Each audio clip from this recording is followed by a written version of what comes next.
Mercury in Aquarius on a horoscope is the position of intelligence. But although our society seems to value intelligence, intelligence is in fact harshly repressed. Consequences are as bad as it gets, no matter what the situation is. The ugliest effects can be seen in our professional lives. The repression of intelligence creates outcomes opposite to those that companies claim to desire above all. It destroys creativity and innovation.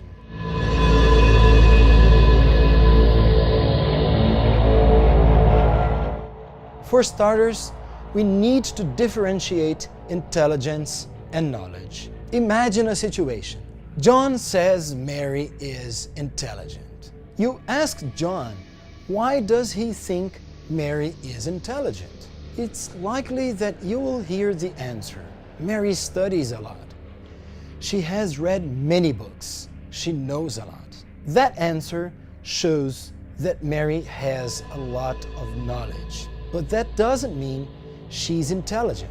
Not necessarily, at least. In her books, Mary got in touch with a lot of information and has memorized them. Now, she can use that information to work, to make money, to relate to people, to think, to grow spiritually, and so on.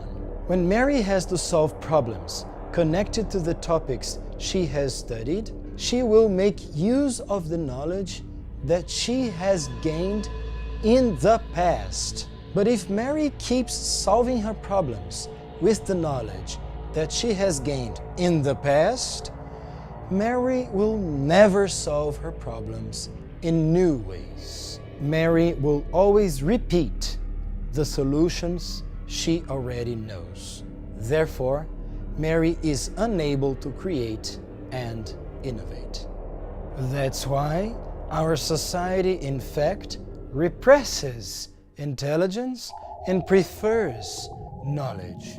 It is expected that people's behavior is always the same, always foreseen.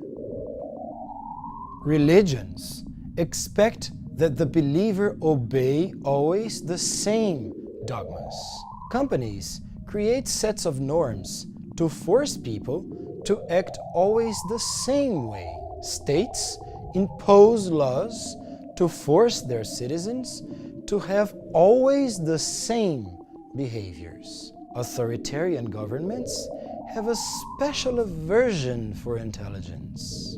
People who see life in a very different way, who practice a very different spirituality, who have a very different social behavior, create distrust and fear in other people. Of course, people who think and behave differently cannot be controlled because you can't predict what they're going to do. Very quickly, it becomes a moral issue. Those who think and behave as everybody else are considered right. Those who think and behave differently are considered wrong.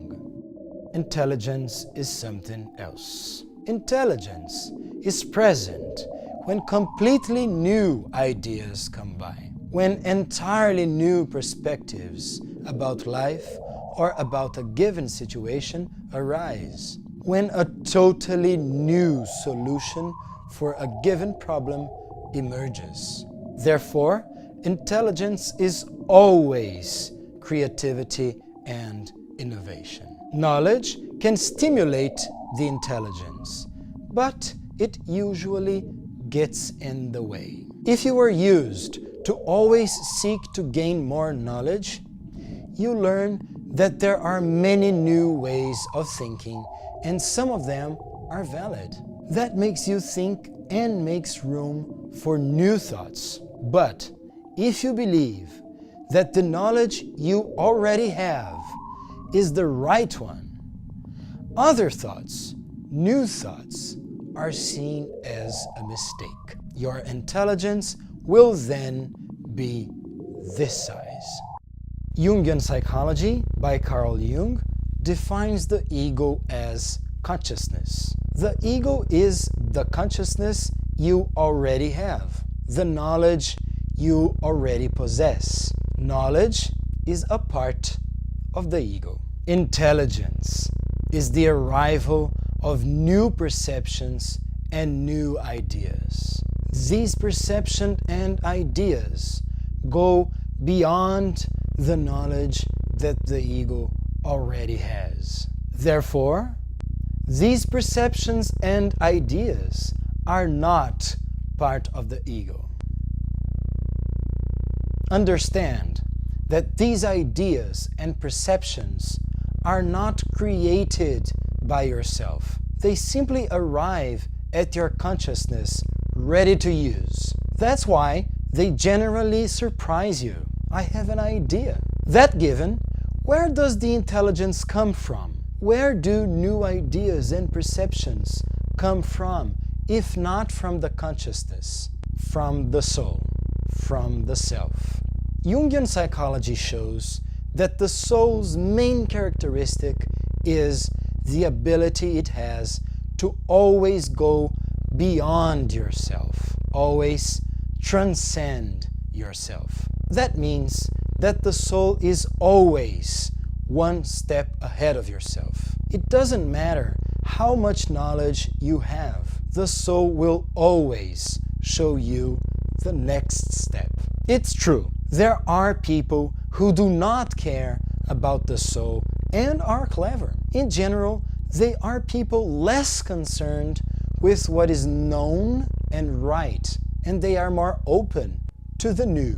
But if you want to experience true intelligence, you need to connect yourself with its source, the soul. Ego is knowledge. Intelligence is the soul.